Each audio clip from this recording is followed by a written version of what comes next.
Welcome back, everyone, to another episode of the Richie Hicks Jr. Sports Podcast. I am your host, Richie, bringing some company.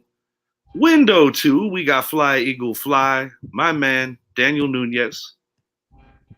Yes, Down sir. below, we got my man, Idris Salam, North Carolina, originally from the Bronx, for those of you who don't know, on the Mixperience, as well as on the Casual Convo Show.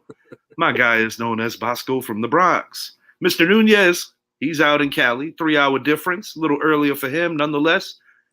Anytime you're giving us, it's time you're taking away from the family. So we appreciate you, Daniel, for chilling with us. Anytime. Absolutely, bro. Pleasure to have you. You don't want us all to be Giant fans here. You know, that gets a little played. Miss Jennifer Chamness. Ooh, you gave me like government and everything. My significant other. Hanging with us. I don't know if she's going to be offering any football insight, possibly. You never know. Sometimes, miracles happen around here. Is she got on blue? Oh my God. You know that. Tonight, we're going to be hitting on the second half of our Week 15 NFL preview. We knocked out most of our 1 o'clocks on our first show earlier in the week. Got a lot of storylines going into this, man. Tommy Cutlet's gaining some steam. And crazily enough, the New York Giants still have a way into the playoffs. Yeah. Zappy and I spoke about it off air, about what it would take for them to get there. We're going to find out if it's even feasible.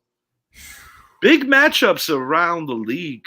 None bigger than the Dallas Cowboys traveling to Western New York, rekindling that Super Bowl rivalry that we got to see in the 90s between, in most people's estimations, the best teams during those 4 years, for the most part. You know, a lot of people say the best compliment they used to give the Bills back in the 90s is that they played like an NFC East team, because back then the NFC East ran it, and the NFC on the whole won 13 during that era. Any other era, those Buffalo teams win a Super Bowl.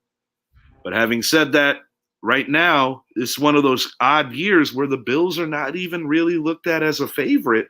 And this could be the dangerous year where they might actually go on a run, because they are, oddly enough, under the radar. A lot of wild card implications going on all around the league. And the beautiful thing about that 17 game slate and the 7 seeds in each conference is that it takes longer to get eliminated. So, there's a lot of possibilities and a lot of teams that are still going to be alive and hanging. We are going to start this up in the Nissan Stadium, Tennessee. Houston Texans at 7-6, led by C.J. Stroud, going into Tennessee. Titans coming off a massive upset victory in South Beach over a superior Dolphins team. But it only takes a few minutes to fall asleep at the wheel and you can catch an L. Texans still have a shot at the South, but they trail the Jaguars by a game. Texans fans will be rooting for the Ravens this week. They are not out on the AFC South either, gentlemen. Idris, I'm going to start with you, buddy. I like what I saw out of Derrick Henry last week. I like that I saw a fight within a team that really had nothing to play for. They're not mathematically eliminated. They're sporting the same record as our New York Giants. But in your opinion, Idris, do you think that they can more or less hang with a team that they have a lot of familiarity with and ultimately win the game? They shown they could. In the game against Miami, they were down 14 points and came back and won the game. They just shut down Miami. I know Tyreek Hill was hurt. That played a major role in it. They show they have the fight to do it. But man, it's what Will Levis are we going to get? We're going to get the Will Levis from this past week, and the one that in his first start he balled out, or the ones in between. C.J. Stroud, he's going to get that team back to running again. Mm-hmm. Do I think they're going to do it? Can't believe, man. The familiarity thing is there. Yeah. That's God. It's hard, man. I want to say yeah, because they're at home also, but CJ Stroud, man. I'm going to go with Houston. I think Houston's going to pull it out. I think it'll be close. I'm going to go 24-21. I think a field goal will finish it off. But it can go either way. So you like the home team? Yeah. No. I'm going Houston. I'm going Houston. I know. I know. I was messing. Yeah, with I know. Yeah. I don't know. I want to make sure you're awake, bro. Make sure you're awake, bro. Because I always get mad at Houston for allowing the Oilers to leave, and then the Tennessee Titans were the Tennessee Oilers for 1 year. They took their color scheme. Bro, those are some of the dopest freaking throwbacks. You know what? I'm glad you mentioned that. That's grimy what Tennessee's going to do, but you know what? I like it. So you wear a Houston Oilers uniform, against the Houston team. Yeah, that's and on throwback whenever they specifically do the throwbacks, which for each team is twice a year. That's even more accentuated when they go that route. I'm going to flip that. Yeah, because there's a little power to that. I'm going with the whole. I'm going with the whole team. Because D-Hop had the springs when he was rocking the throwback. Mr. Nunez, your thoughts on this game? What's your final, Idris? Still 24-21. 24-21, the home team. Mr. Nunez, you're up. All right. Well, first off, I want to send condolences to Frank Wycheck's family. Lost the miracle, I call it, what he did. Right. I grew up watching him, and it was just to hear his passing was shocking. 53 years old. Yeah, he fell, and it just goes to show you how paper thin life is. He was a hell of a player, and to extend your point, the Music City Miracle.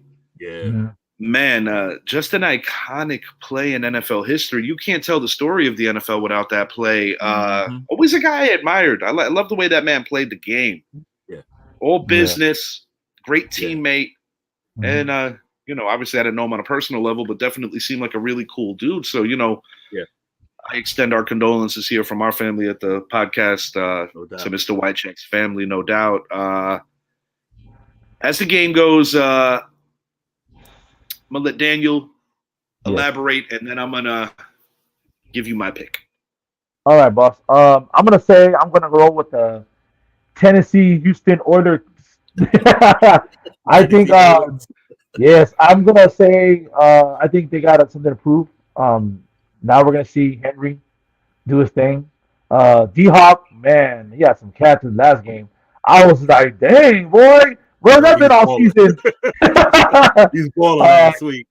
I think they got a good shot. I think Houston to me now seems like they're starting to slowly come off the trail. They're getting off their little high horse. I don't see them doing anything. I got Tennessee winning 31-17.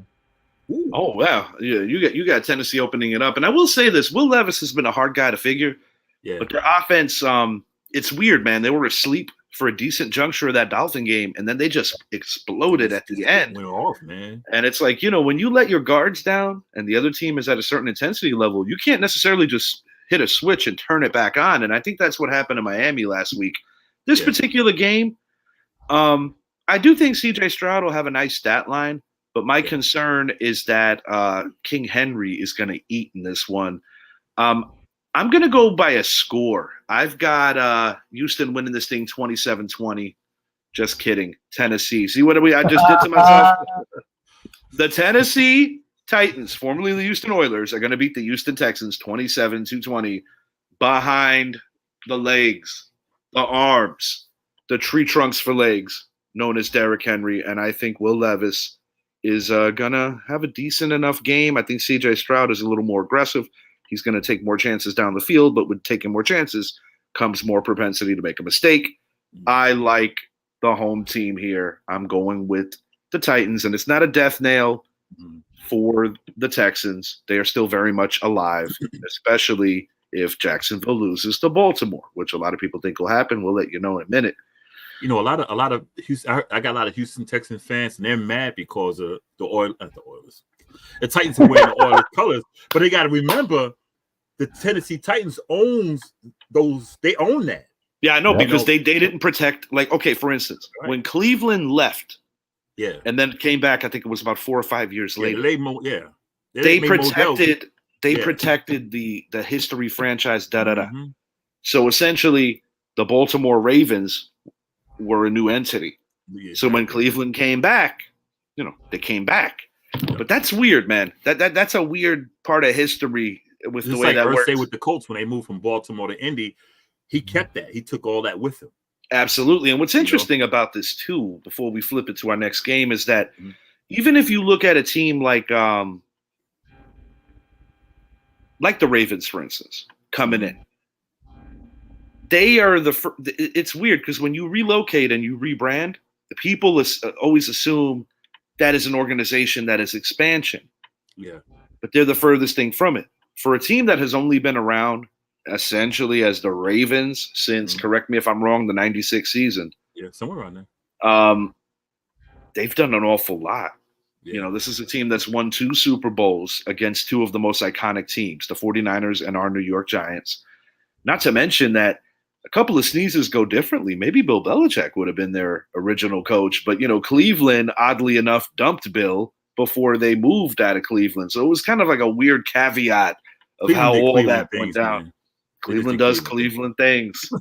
The King left twice, but he did win them 1. Yeah. Moving it along to the Big Easy, Idris and our New York Football Giants, sitting at 5-8 and riding a 3-game winning streak, traveling to New Orleans, who are a game better. Playoff implications, yes, I actually said it, are on the line here should the Giants finish the season strong. Newfound hope, guys.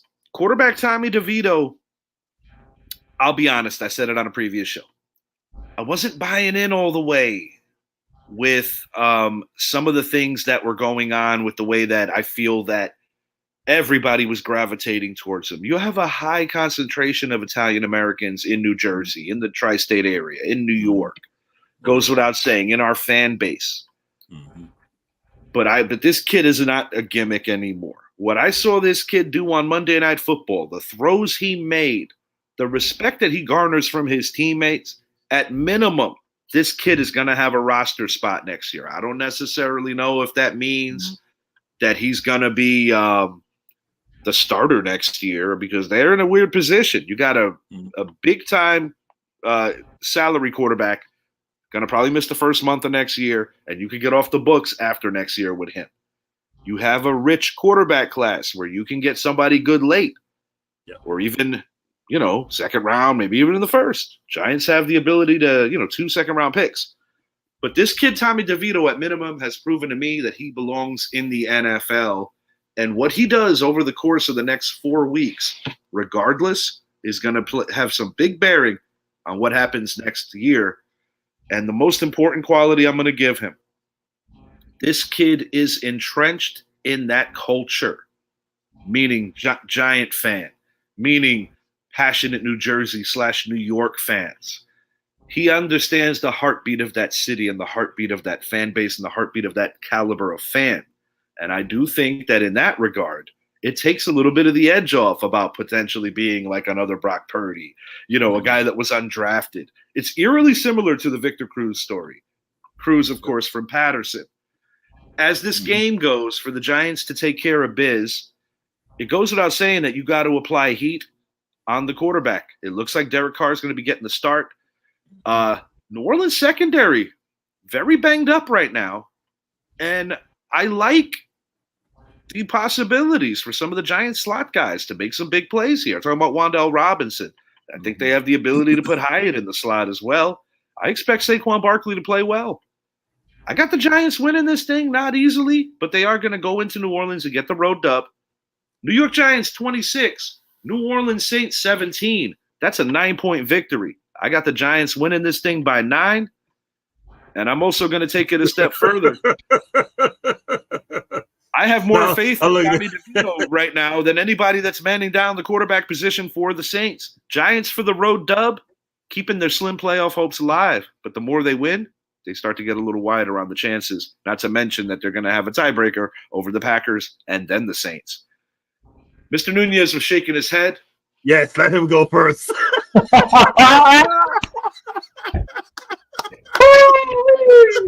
I can't. I felt the wind all the way over here. I was like, First of all, let's pump you guys' brakes just a little bit now. This kid, I mean, yeah, but you gotta look at it. Yeah, he did all right. He did. I give him his dues. He beat the Packers, yeah. Um, but let's be real here. He's Packers not beat gonna the beat. Saints, by the way. By the way. Yeah, but we're talking right now though. Just saying that Packers did beat the But Saints and the Giants beat the but Packers. but here's the thing though. But here's the thing that you guys gotta stop Alvin Kamara Yes, we do. and you gotta stop Chris Olive. Olive, if I got his name right. Olave. Olave. Yeah. Thanks guys for helping me out there. Olave, yeah. I don't see. I got you guys losing this game by 3 points. I'm saying Saints 27, you guys 24. Saquon, I'm gonna say he's gonna have about 75-yard game. The receiver core is not too bad, but I don't. The only reason why I'm saying no because we're in the same division. There's no way I'm gonna give you guys the benefit of the doubt. Let me ask you a question, Daniel. Regardless of your opinion, I do want to ask this. Yeah, go ahead, man. The Giants defense right now, honestly. How do you feel about the Giants defense all in all? I feel that pretty much tracking it back to the Buffalo game. I think their defense has been playing very well. I'm gonna be real. I mean, yeah, we BS around, but I'm gonna be real on the football side. They stepped up against the Packers. They made Love do things that I was like, come on, man. Because the reason why I have Jordan Love in my fantasy, so I was like rooting for the Packers, because Jordan Love, that's who I have. But to see them coming in and everything, I mean, they're all up on that. They're all up on the Packers. I mean, I seen things. I mean, like, whoa! I was like, where has this been all season? I mean, Yeah. but you look at it, you're only a game out of the last wild card spot. Well, there's a lot of variables in terms of Yeah. tiebreakers that still have to go down because But you gotta look at this. But you gotta look at this. So a month ago, you guys about 2 months ago, you guys weren't even the talk of the town. You guys suck so bad. You guys are like, Before third. we can think about win 7, A month ago. before we can think about win 7, we got to think about win 6. Yeah. The way the Giants' schedule is laid out, there's a lot of possibilities for jumping certain teams in one-on-ones. The Rams and the Saints are both a game up on the Giants, and they are both on our schedule. I said this to Zappy off air. These are a lot of hypotheticals. If they lose Sunday, you can forget everything I'm about to say. But if the New York Giants go 3-1 down the stretch in any combination, but 2 of those should be against the Rams and the Saints, or you hope that they would be. If they split with Philly, and if they win those 2 games, they're going 8-9. Oh my God! Oh come on, bro! Oh my God, dude! I'm gonna tell you right now. You could laugh. But I'll tell you one thing right now. New York Giants are playing better defense than your team. And the New York Giants have a little more confidence right now than your team. We're gonna be in conversation later on, man. Don't worry. I don't. Oh man, back to the game. Oh man, please. Go ahead, I'm gonna pay for this jump. The way I look at it, I think this game is winnable. I mean, yeah, they had Kamara, and he can catch the ball, he can run the ball, whatever. He does it all. They still got Taysom Hill. He's like Taysom Hill's gadget player for sure. He's Mr. Gadget, man. I think the advantage we have is we don't have a Justin Fields or not Justin Fields, Jordan Love type of quarterback, because Jordan Love can take off and just he's in the wind, he's gone. Yes. Carr can move around, but he's not Jordan Love. So that should help us. A couple of seasons ago, when we beat those Raiders, that was a better Derek Carr. Yeah, than it is now. And what I've seen and we played a hell of a game against him. Seen from the Saints, they can't put 2 halves together. Right. Like if the offense does something, the defense would be like, okay, they got it, and they'll just go home. And just like the opposite, the defense will hold it down the offense. Then you're putting all 3 quarterbacks in. You're putting crab legs in there. You're putting Taysom Hill in there. You're putting David Carr in there. I call them crab legs. So I think we can win this. I think it'll be just like it was with Green Bay. It's going to be a close one. I don't think we're going to blow them out. I'm going to go 24-20 Giants. Because we play well against historically, we played well against New Orleans. Historically, we play well in that stadium. Yeah. And I just think we can. But as for the playoffs, I'm not looking for the playoffs. If we make it, we make it. But we still got 2 games with Philly. Got to win one of them. And got to win one. Week 18 might be the most feasible because it's in Jersey. We haven't won a game in Philly since 2013. The way I see us beating Philly, and I know getting ahead, is if Philly got it locked up and they sit people. They say, okay, we're going to sit Hurts, we're going to sit Swift, we're going to fit Swift. We're going to sit everybody. Anything can happen, but we got to win one game first. We got to win. I'm just going to say something rather simply. I'm not questioning the talent that the Philadelphia Eagles have, but I'm certainly not going to bow to them after what I saw them look like the last 2 weeks. Oh my God, here we go now.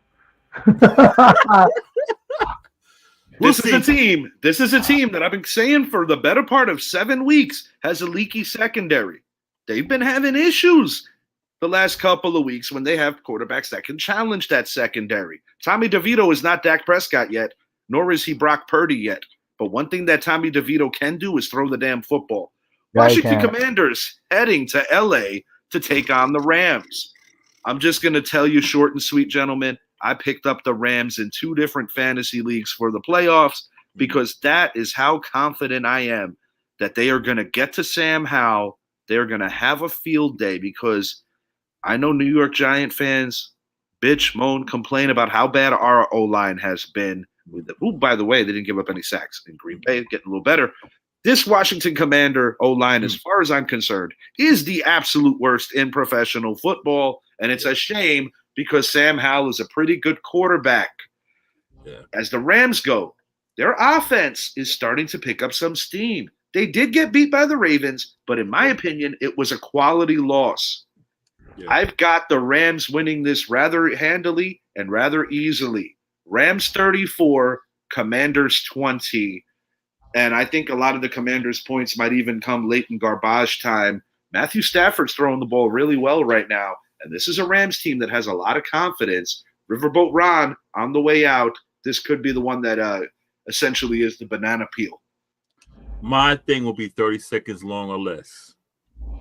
Rams 35, Commanders 20, 7 sacks. That's it. I'm going to say 31-13 Rams. Aaron Donald has 3 sacks. Yep. Pick out the receiver. I can't pronounce his name. Yeah, man. I can't either. He's going to have about 100 yards receiving. Kyron Williams. Kyron Williams running that football. It's like you said, Rich, about Staff. Brian Robinson's also banged up, might not be playing. There it is. Stafford, I think, will have about 3 touchdown game. Yeah, I said 31-13. Yeah. Screw the Commanders. Yeah, 31-13 Rams. Yeah, I think Don will get 3. Now, just to let you know, I'm rooting for the Commanders because it would benefit the New York Giants, but I'm just shooting from the hip. I don't think they're going to win this game. Giants will have an opportunity to take care of business with the Rams, but just keeping it real. I tell the truth when I make these picks. It's not about affiliation. For the most part, I've been accused of picking the Giants 30 weeks. We'll see. Dallas Cowboys at 10-3, heading to Buffalo to take on the 7-6 Bills, who are coming off a massive, massive win. I alluded to at the top of the show that this is a rich history between these two teams because of their back-to-back times running into each other in the Super Bowl. Dak Prescott, Josh Allen, no matter how you slice it, no matter who you like, no matter who you don't like, this is a marquee matchup at the quarterback position, and it's a stress-free matchup for me because my guy, Josh Allen, is on a bye for my fantasy league. I don't have to worry about no stress with my main league, which I'm in the first place with, because I'll be honest, when I saw this matchup, I'm like, Dallas defense, Josh Allen, I'm like, this could be one of 2 ways, and I'm not going to sit here and tell you that I know for sure. This could either be something similar to what we saw in KC in the low 20s, or this could be something where both offenses are really clicking and look a little more like what Dallas did against Seattle. I'm going with something in between that. I've got the Buffalo Bills continuing the good momentum. They are home. They're feeling pretty good about themselves right now, and I got them winning this one. Their defense has been stepping up lately. I've got the Buffalo Bills winning this thing 27-24.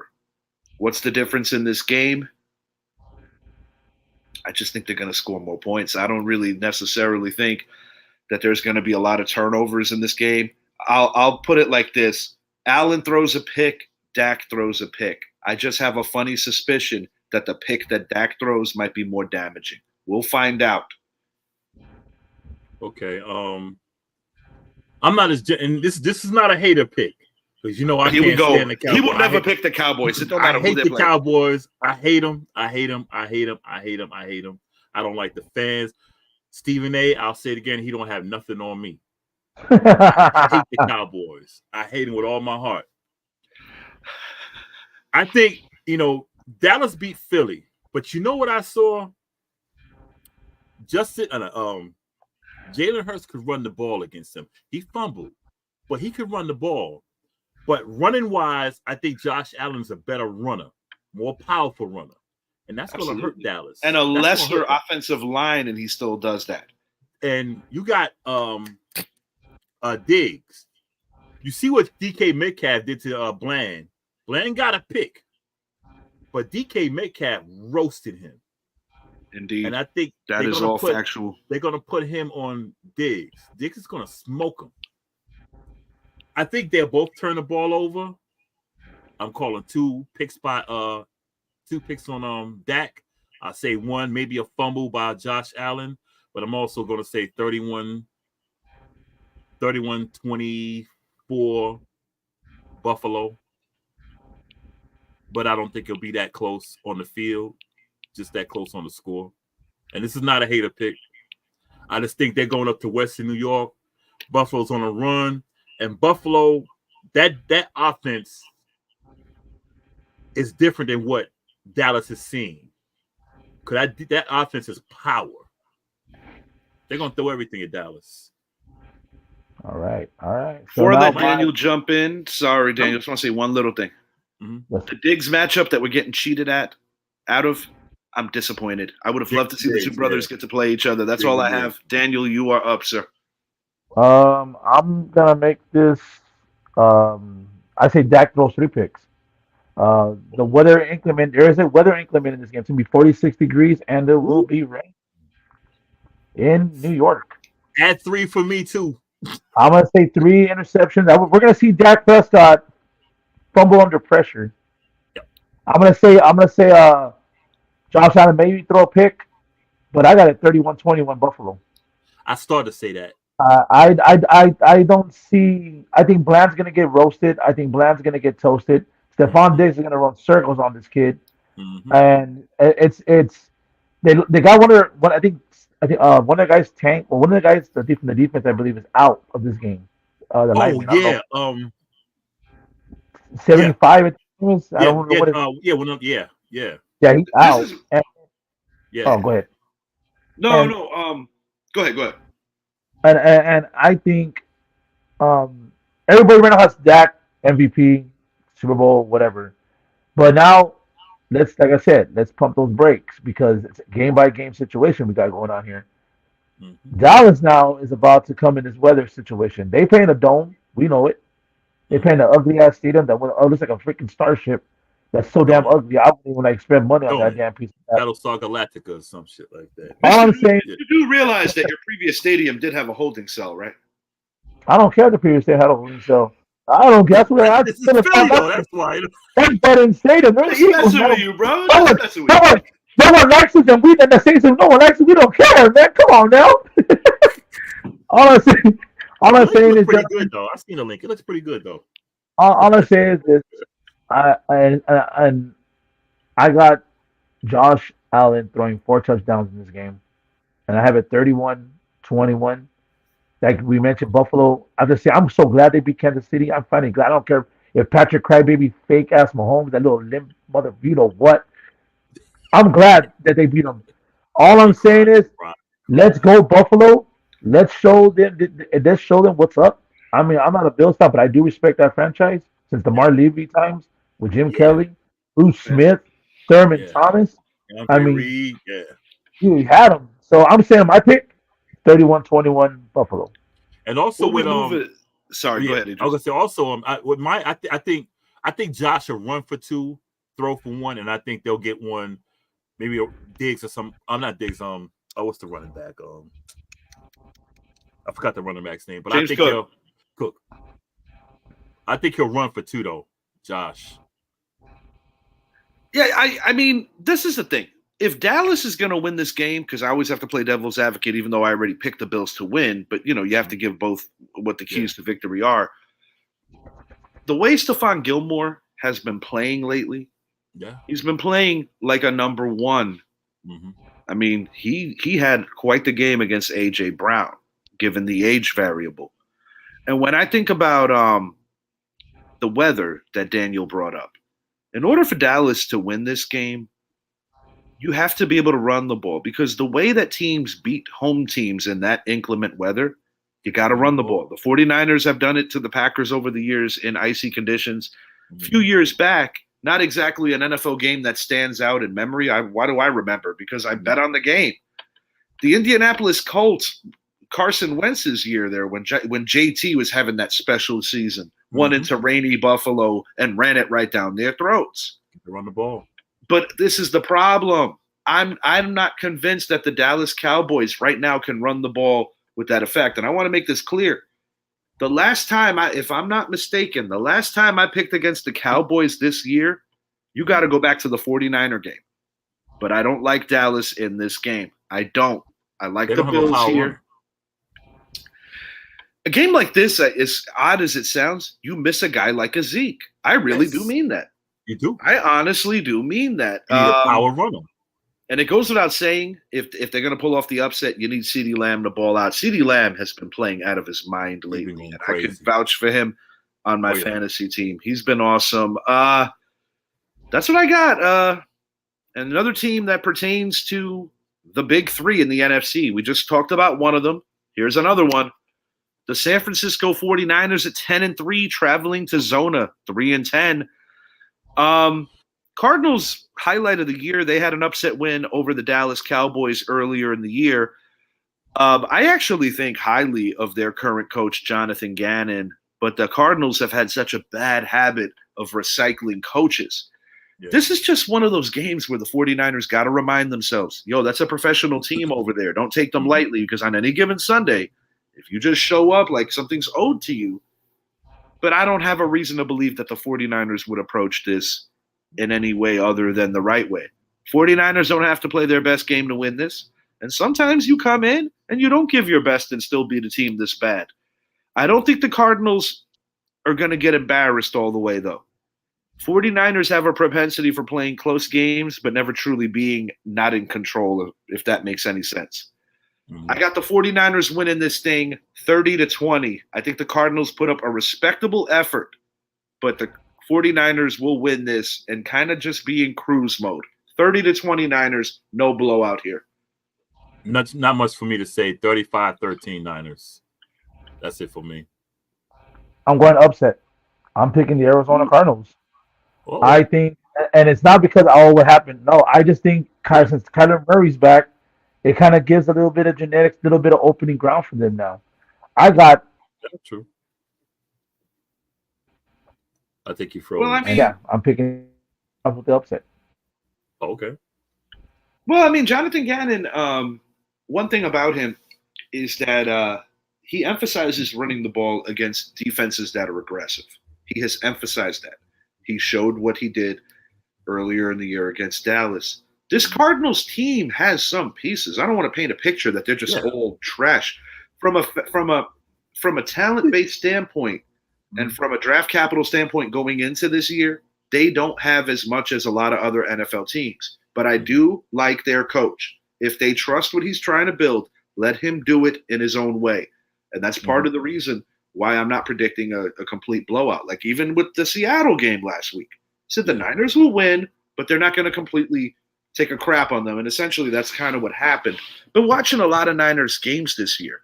The Niners are the kind of team when they're playing a primetime opponent or a team that is like looking at them in the eyes in the standings. Like you saw it with Philly. You saw it with Dallas. Mm-hmm. They didn't play their best game against us when we were undermanned. And they didn't play their best game against lesser competition. The 49ers are the team, though, that rises to the level of their competition. So you always got to factor in the upset variable. like Daniel has the Cardinals winning, it is possible. And it's also possible that Daniel is not going to pick anybody that could affect the Eagles, and that's okay too, because Daniel is a fan. I get it. The Baltimore Ravens at 10-3 going into Duvall. Go ahead. Real quick, boss. Sorry about that. Right. If anybody knows the blueprint on that Niner team, if it ain't Jonathan Gannon. That's true. That is a valuable point. That is a valuable point. It can happen. It can happen. It can happen. I'm really crossing my fingers, man. It worked out against the Cowboys, so it is a valid point. Mm-hmm. It can happen. Yes, sir. All right. Sunday Night Football. We've got the Baltimore Ravens at 10-3, traveling to Duvall to take on the Jacksonville Jaguars at 8-5. Daniel, I'm going to flip this around and give you the opportunity to start. What do you see right here, man? Do you think that this is going to be a possibly game of the week candidate, or do you think it's going to be a one-way kind of story? I got Jacksonville winning this game. I got Jacksonville winning 31-21. I think Trevor Lawrence now is going to wake up, and you're going to see a totally different type of game by Antonin, who's going to be running all over. Baltimore got a good team. Don't get me wrong. I mean, Lamar Jackson, that boy beast. That boy is, man, and you got a good team. But Jacksonville, they got a squad. They just need to implement out running against the number one team in the AFC. I mean, what better way to face adversity and then come against? I mean, if anybody knows about adversity, it's Mr. Peterson. I mean, come on now. Man, good coach, and I was kind of mystified that they actually fired him when you consider that there was an over 60-year drought for that organization. I mean, prior to beating the great Bill Belichick, the previous championship was pre-merger against the great Vince Lombardi. Yes. So, I'm like, damn, guys, like this guy won you the big one against arguably the greatest quarterback of all time, at minimum the greatest winner. Yeah. Yeah. Wild. Idris, you're up. Jacksonville can't win at home, man. For some reason. Good point. They just cannot win at home. I've always said about Trevor Lawrence, good quarterback. He turns the ball over too much. He did it in Clemson, and he's still doing it in the pros. I think Etienne's a good running back. I'm not going to say I think he's a great running back. I think he'll get his yards. But Baltimore, they're gonna have a lot. They're gonna have a lot of hands with Lamar Jackson, even OBJ. I mean, he's not playing like OBJ of the past, but he's getting open. He's playing a good decoy. He's catching. I mean, he's doing what he has to do. He masters the route tree. That's one thing that I'll still give for OBJ. You have to keep a body on him. But I'm going with Baltimore. I'm going to do the same thing Daniel said, but I'm going 31-21 Baltimore. I think Trevor throws a couple of picks again. I think 3 turnovers total, maybe a fumble. I just don't have any confidence in him. A concern of mine in this particular game is that who's going to run the ball better? The wind is going to be a factor here. We're getting a little bit of a tropical depression coming in over the weekend. Now, granted, Jacksonville is more north. And to your point, Idris, Jacksonville has been horrific at home. But what did I say about the other game with the Cowboys? With having to run the ball. I know you got Lamar Jackson, who I will give credit to. He has evolved his game into more of a pocket presence as opposed to just always taking off and kind of, disregarding his second, third, and fourth reads. I don't have anything against the Baltimore Ravens, but when I think about what's at the top of the NFC, with the big 3 being the Cowboys, 49ers, and Eagles, I think the NFC is a lot stronger than the AFC this year. If there's anything the AFC is doing better, I think the bottom part of the AFC is better than the bottom part of the NFC. Because the fact that our team is still alive speaks volumes on the parity and all of that with the NFC. As the game goes, ATN is going to go off. Oh, yeah. Trevor Lawrence has to take care of the football, though. I don't think you're going to see a ton of passing in this game. Jacksonville's defense has been a little leaky lately, but I do like them to hold serve at home and open the door for potentially a Miami to jump Baltimore. Miami needs home field advantage to go to the bowl. Yeah. Because they're not going to do it on the road in inclement weather. That's just not going to happen. And I kind of see that Miami loss as a bit of an aberration. I've got the Jaguars winning this thing. I'm going 27 Jacksonville, 23 Baltimore. I think Baltimore is going to have some uncharacteristic mistakes that you're not used to seeing every week. And I'll be honest with you, I'm not completely buying the Ravens. Losses to the Browns and the Colts, I don't give a damn what your record is. You're not as good as your record says you are. I could see that. I like the home team here. I agree. All right. I want to hit on this, though. Anything else you guys want to add to this before we flip it over to the Monday night game that Daniel is I think going to lead us with? With the with the Ravens, I think with not Daniel Jones, man, I don't know what Lamar Jackson, I think he freezes that defense because of it. And I think the weather will play a factor. See, that's why I think Trevor Lawrence will have a turnover day because they can't just rely on Etienne to do everything. He's going to have to throw the ball. And he gets They are down Christian Kirk, too, so that is a good point in that regard. Right. And see, he's going to have to put the ball up. And that's what he does. He turns the ball over at the wrong times, man. That's my thing on it. I think Lamar, he'll freeze that defense, and because you got to, you have to stay home with him. You have to. Yeah, you always have to apply a spy, and you got to do it in different ways. Like you can't keep running the same spy out because Jim Harbaugh, what they do on offense, they will be able to identify it. Win or lose, I have Isaiah Likely as an excellent streamer pick this week. I love Isaiah Likely this week to do his thing. All right. Monday Night Football takes us to Lumen Stadium as the Philadelphia Eagles are heading to Seattle to take on the 7-6 Seattle Seahawks. Eagles attempt to avoid the 3-game losing streak and reassert themselves in the home field playoff chase. I've said this on previous shows. The Philadelphia Eagles have an easier path to winning the East than the Dallas Cowboys do. That's why I think the Eagles are going to win the East no matter who wins this game this week. Seahawks are sliding, boys. I saw this last year with them. I'm seeing it again this year. Ultimately, they got to address the quarterback position next year and beyond. It's not Drew Lock and Geno Smith. No spring chicken. It's cool that he got comeback player of the year last year, but definitely not a spring chicken. And I just don't like this matchup for the quarterback situation. If Geno was a little healthier, he's nursing a groin. We're not 100% sure if he's going to go. Right.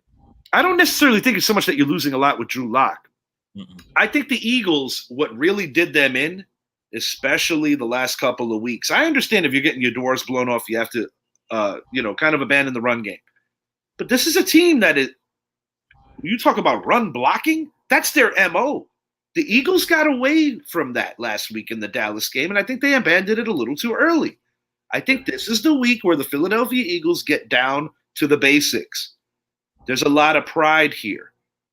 They want to get back to the basics. Yeah. They're capable of doing it. They should do it. They will do it. And I expect that defense to play a lot better. I don't see them smoking the Seahawks, but I got them winning it. I'm going 33 Philly, 23 Seattle. I don't think the Eagles are going to walk away, like this is some kind of easy task. But Seattle, they shot their payload in that game against the Dallas Cowboys and still ended up losing. Yeah. Seattle is not going to play another game better than they did in Arlington. And to Dallas's credit, to Dak Prescott's credit, they got the win. And I'll be honest, man, non-related as the season continues to evolve, I stick by this. I stand by this. I think the Dallas Cowboys, for the first time, maybe since the Des Bryant season where he dropped that ball in Lambeau, they have a different look to them.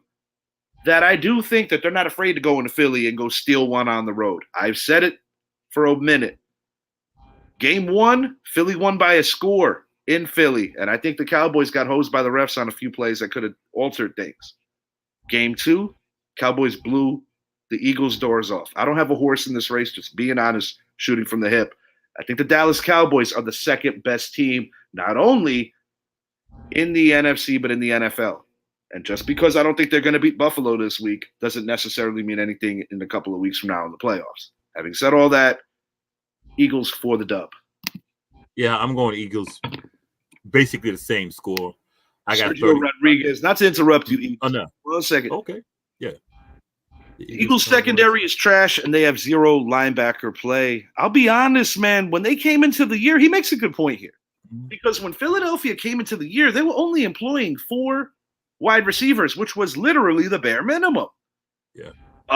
Because they needed a lot of rotational pieces.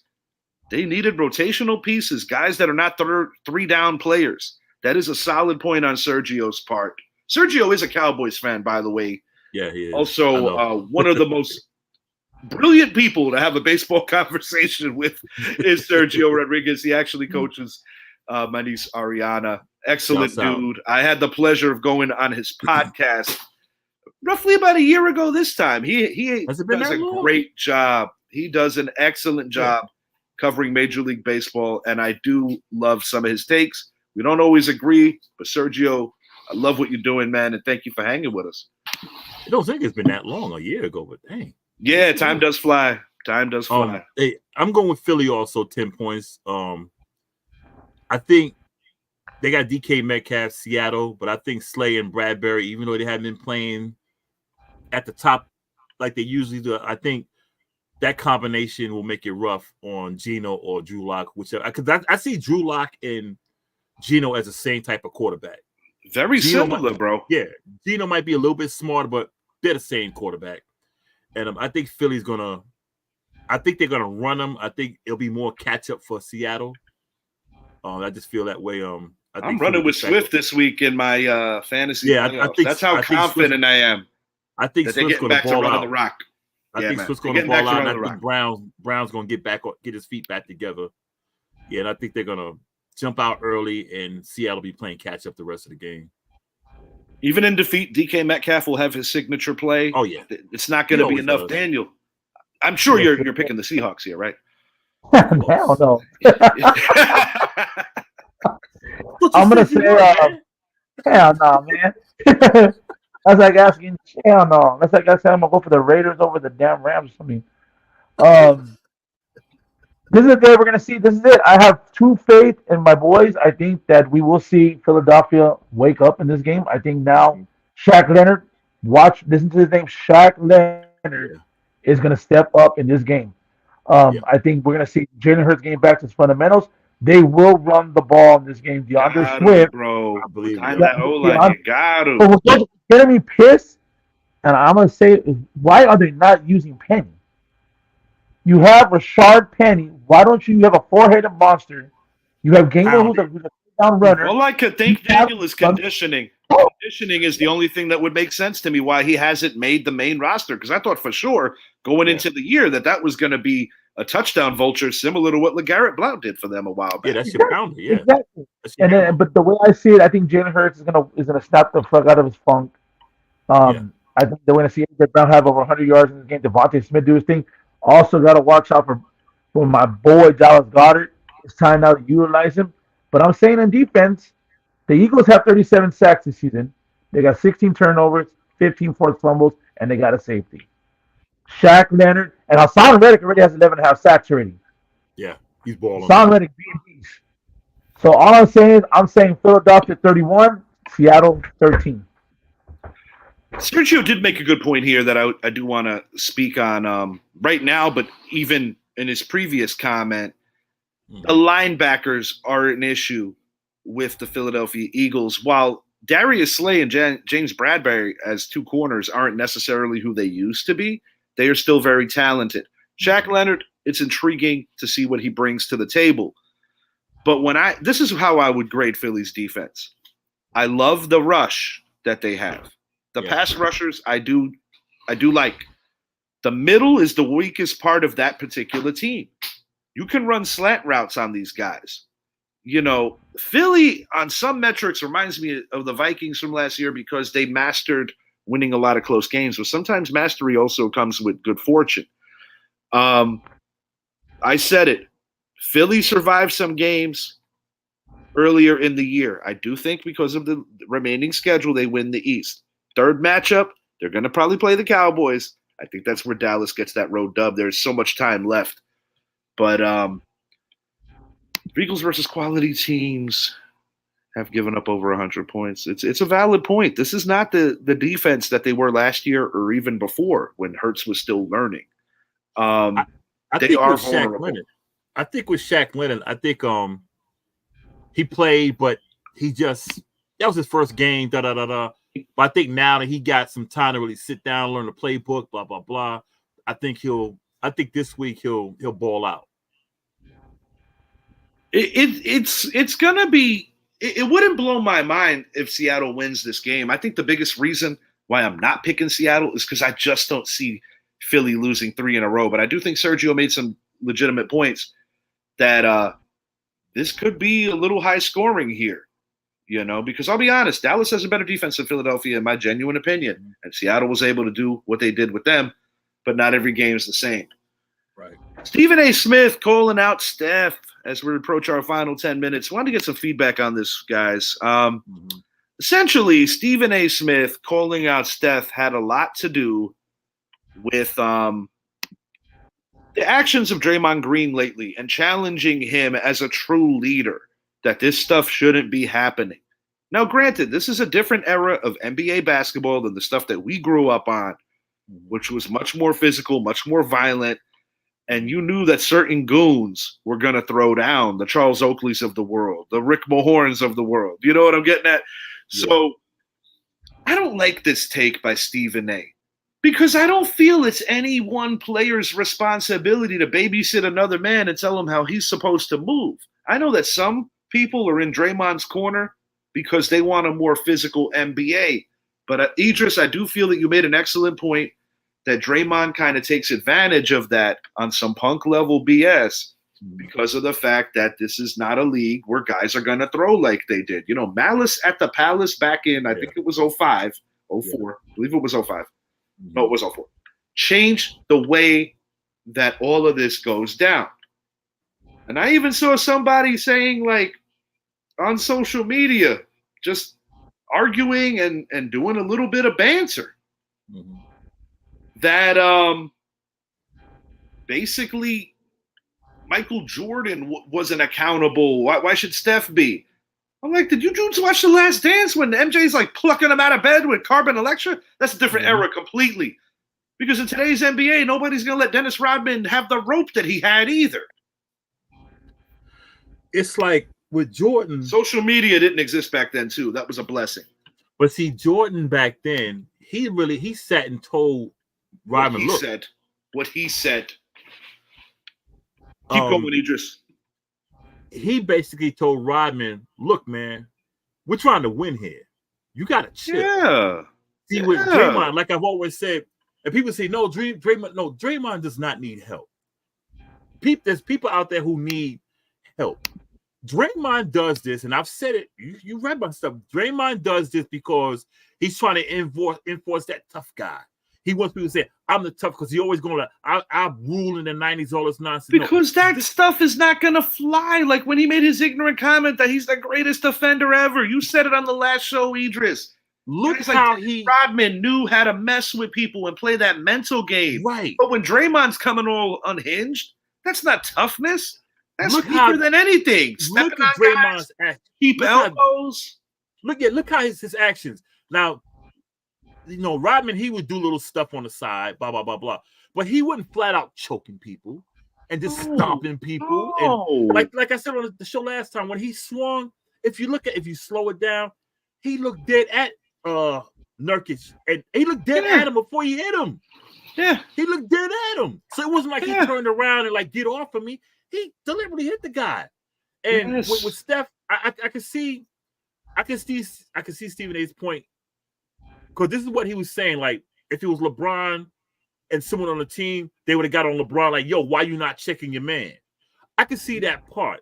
And I think this is something, whatever they're doing in-house, we don't know. But looking at things from the outside, it's like, no one's checking this guy. But bro, if you want to, if that's supposed to be reflective on anybody, it's the head coach. It's the head coach, a former player himself, and Steve Kerr, who, similar to his guy Jordan Poole last year, he was Jordan Poole when MJ had that fight with him. And to Phil Jackson's credit, he didn't care if Michael Jordan walked on water. He was like, "You got to leave practice because you're being an asshole." Right.